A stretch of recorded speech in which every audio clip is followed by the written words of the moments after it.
नमस्कार, मैं हूँ पार्थ और आज मैं आपको लेकर के आया हूँ गंगईकोंड चोलपुरम मंदिर। काफ़ी अजीब नाम है ना? हाँ, लेकिन इस नाम के पीछे एक बड़ा इतिहास छुपा हुआ है। आप सोच रहे होंगे किस वंश का? जी हाँ, चोल साम्राज्य का। भारत के महान साम्राज्यों में से एक प्राचीन राजवंश जिसे चोल साम्राज्य के नाम से जाना जाता है।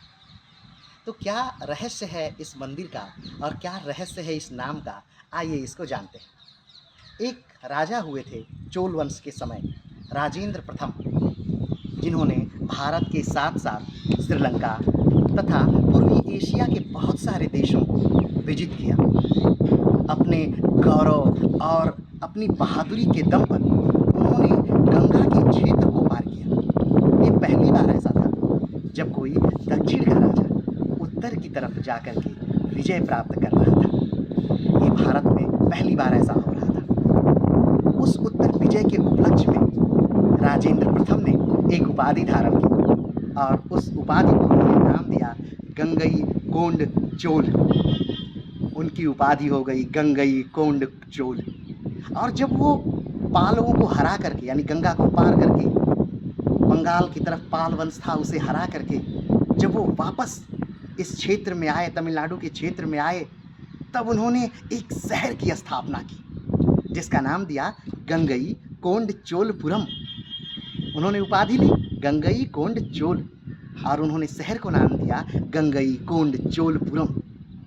और इस गंगईकोंडचोलपुरम में उन्होंने एक बेहद विशाल मंदिर, जिसे दक्षिण के सबसे विशालकाय भीमकाय मंदिरों में से एक माना जाता है, भगवान शिव की मंदिर की स्थापना की और इस मंदिर का नाम दिया गंगईकोंडचोलपुरम मंदिर। अब बात आती है कि आखिर इतना धन राजेंद्र प्रथम के पास आया कहाँ से? तो उन्होंने पालों को जीता था। आपको याद होगा त्रिगुट युद्ध, यानी कि राष्ट्रकूट, यानी कि गुर्जर प्रतिहार और पाल वंश उस समय भारत में 200 वर्षों तक लड़ाइयाँ लड़ रहे थे।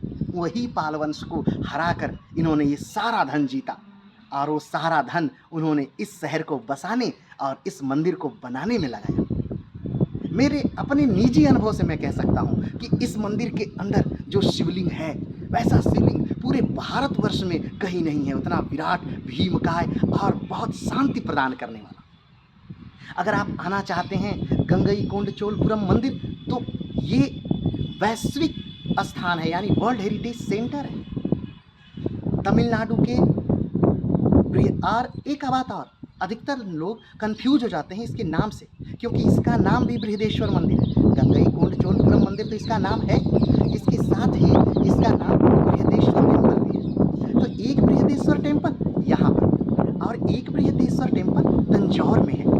तंजौर यहाँ से ज़्यादा दूरी नहीं, यहाँ से मात्र 70 से 80 किलोमीटर की दूरी पर है तंजौर।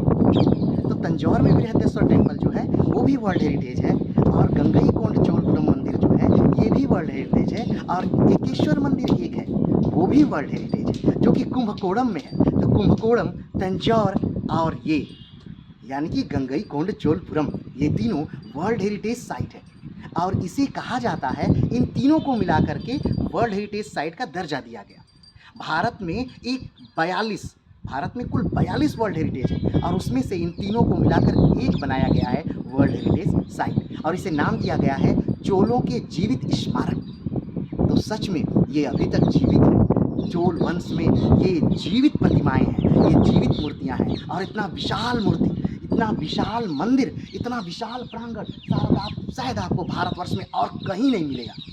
तो जब भी आना हो आपको गंगईकोंडचोलपुरम, तो आप आ सकते हैं कुंभकोणम, या आप आ सकते हैं तंजौर, या आप आ सकते हैं पुडुचेरी, या आप आ सकते हैं चेन्नई। कहीं भी आइए, ये मध्य में आपको मिलेगा, तमिलनाडु के मध्य में।